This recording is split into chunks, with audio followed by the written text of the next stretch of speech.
¿Qué tal? Saludos. Continúo con la lectura del libro Marionética, cómo los expertos de la ONU imponen su ley, escrito por Margaret Peters. En los episodios anteriores había compartido ya los dos primeros capítulos, así que bueno, si no los has escuchado, pues te recomiendo que los escuches primero. Los encuentras acá mismo en este podcast.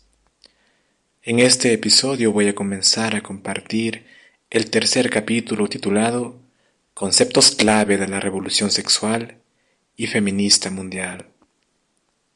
Dice así: las ideas clave de la revolución sexual y feminista occidental se codificaron como conceptos políticos y se convirtieron en normas mundiales prioritarias del sistema multilateral para el siglo XXI en las conferencias de El Cairo sobre la población 1994 y de Pekín sobre la mujer 1995, organizadas por la ONU. Para comprender el alcance, la gravedad y las implicaciones de esta evolución, es importante considerarla en su relación global con la posmodernidad y con la revolución cultural mundial. Estos temas ya lo vimos de repente en los capítulos anteriores, ¿ya? En efecto, una relación interactiva e interdependiente vincula los conceptos clave de El Cairo y de Pekín, no solo entre ellos, sino también a las demás normas de la ética mundial, como son la educación para todos, los derechos del niño, el desarrollo sostenible, la calidad de vida, la diversidad cultural, la cultura de la paz, la buena gobernanza, la seguridad humana, la seguridad alimentaria. Tanto en Occidente como en el resto del mundo, un vínculo de causa y efecto une históricamente la revolución erótica a la revolución cultural. La nueva ética mundial es indivisible. En este capítulo analizaremos uno a uno los principales paradigmas de la revolución erótica mundial de El Cairo y de Pekín. Estos conceptos han sido forjados entre los bastidores de la ONU por diversas ONG, expertos y grupos militantes en la línea de la revolución erótica occidental. Sin embargo, también son el resultado de un proceso político de negociaciones intergubernamentales que, convirtiéndolos en normas mundiales, ha conferido a estos conceptos una configuración propia, distinta de ideas puramente revolucionarias. Por ello, tanto más importante es captar el contenido ideológico que impregna hoy el discurso político y social a todos los niveles de responsabilidad en todas partes del mundo. Panorama de los nuevos conceptos. Empecemos haciendo un repaso de las expresiones utilizadas por el lenguaje de la revolución erótica mundial.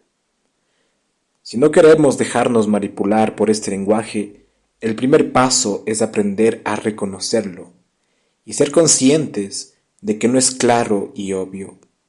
A continuación, presentamos en desorden e incompletamente algunas de estas expresiones. Así que bueno, voy a comenzar a listar estas expresiones de esta nueva ética mundial, ¿no? De este nuevo paradigma. Y son algunas, así que bueno, empecemos.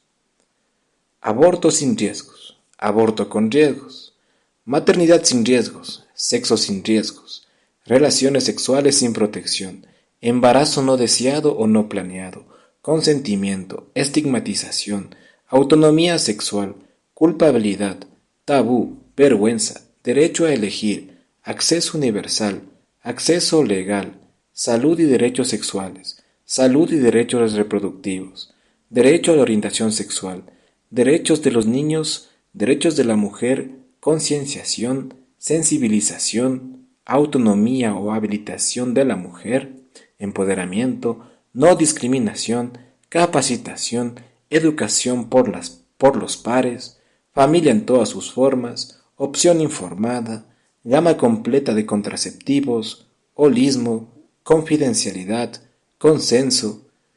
Acá en Ecuador el gobierno progre de Lazo usaba esta palabra, ¿no?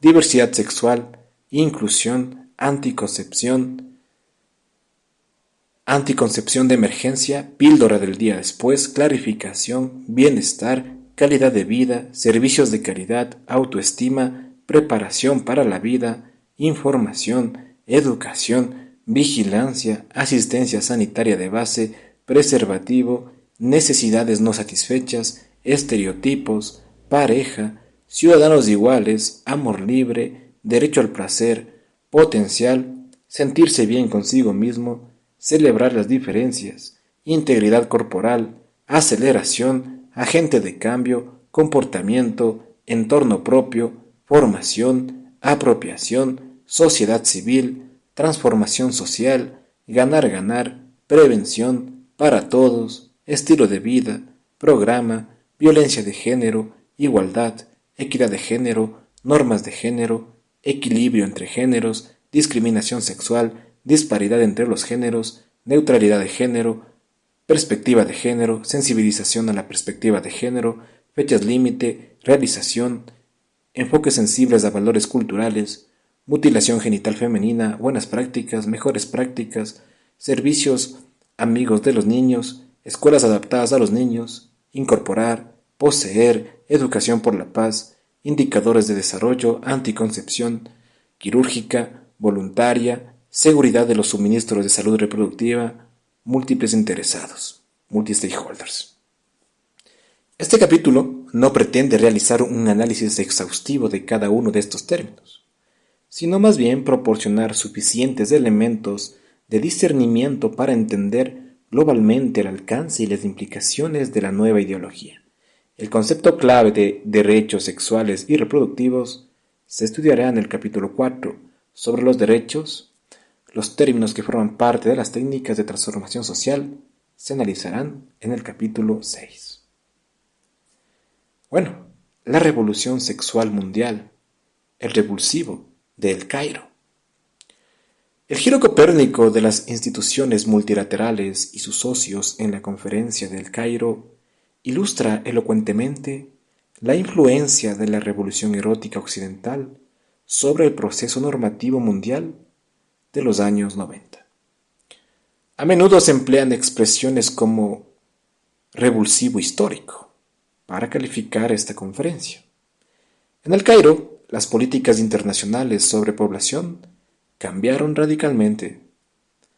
De un enfoque sectorial puramente demográfico, se pasó a un enfoque holístico que integra la población, el desarrollo, el medio ambiente, la ayuda humanitaria y los derechos humanos.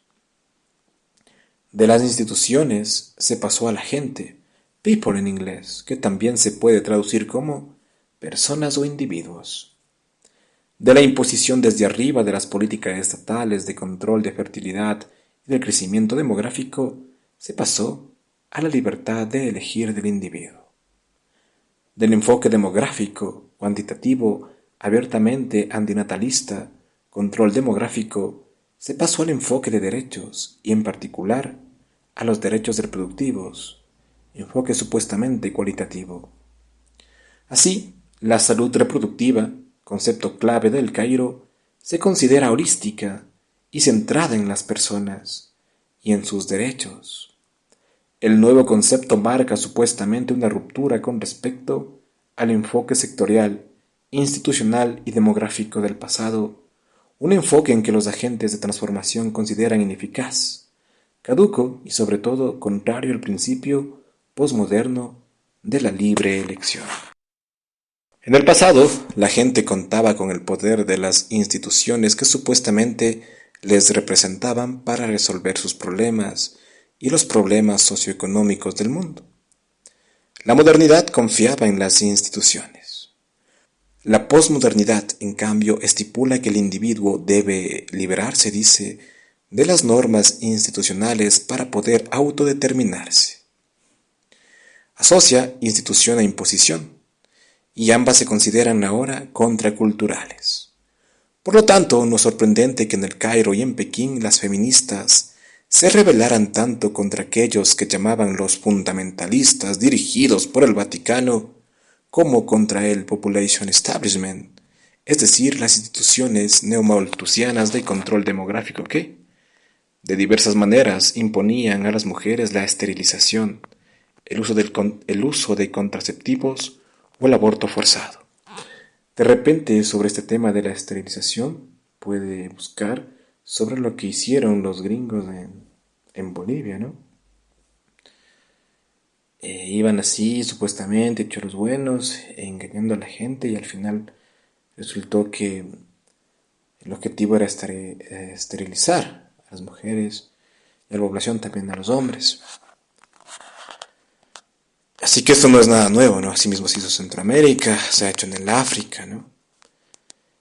Esto ha cambiado un poco, ya no lo hacen tan abiertamente, sino te lo imponen ideológicamente, ¿no? Con películas, este falso empoderamiento y cosas así, ¿no? Con este falso derecho a elegir. Entonces, si antes te castraban, ¿ya? Físicamente, ahora te castran psicológicamente.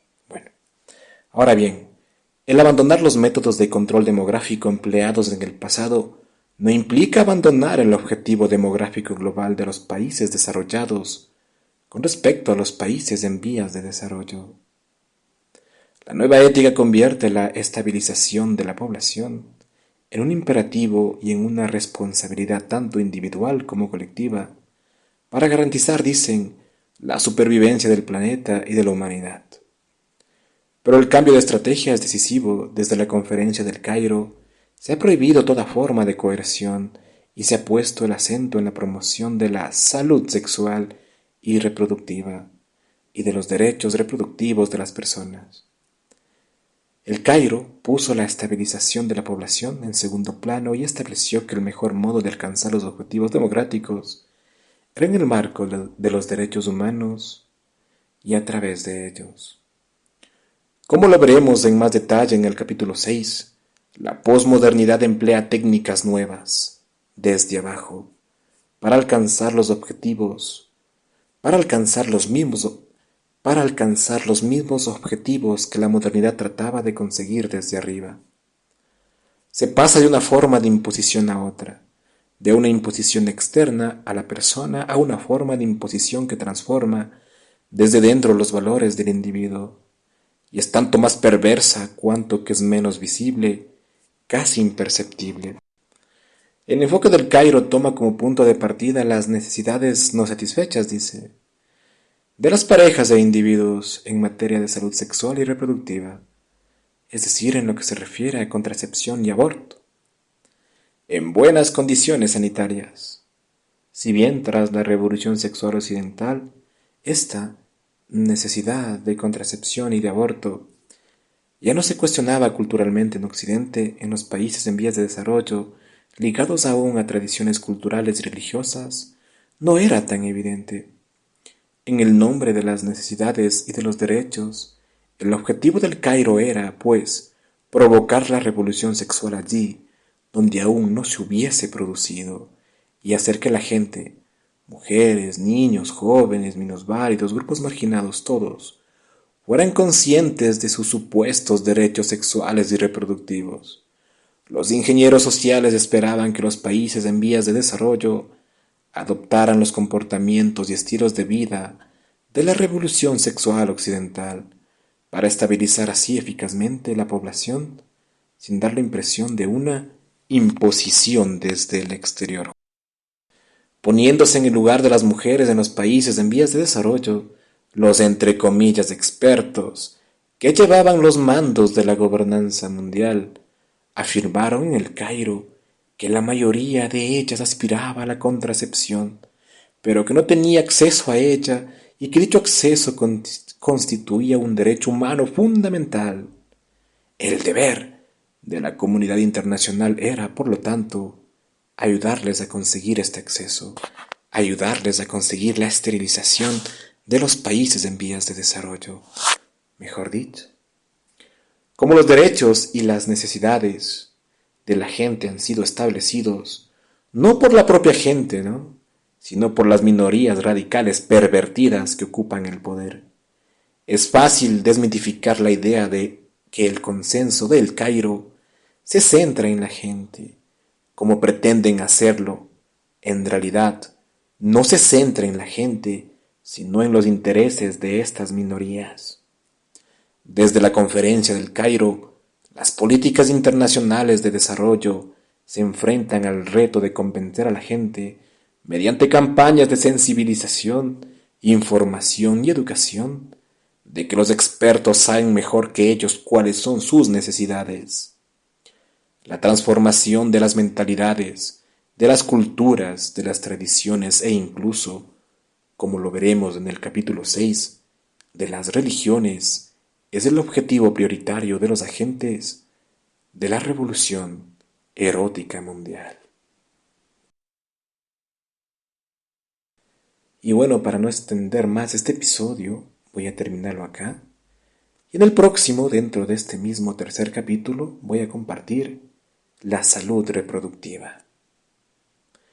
Así que bueno, si no escuchó los episodios anteriores, como lo había dicho al inicio, pues escúchelos para que pueda comprender, por ejemplo, el feminismo, la ideología de género, cómo actúan las ONGs, ¿no? Como falsa sociedad civil, la revolución cultural occidental, la revolución cultural mundial, que es importante que conozca para que pueda entender lo que continuamos leyendo. Así que bueno, sin nada más que decir, me despido. Hasta una próxima oportunidad.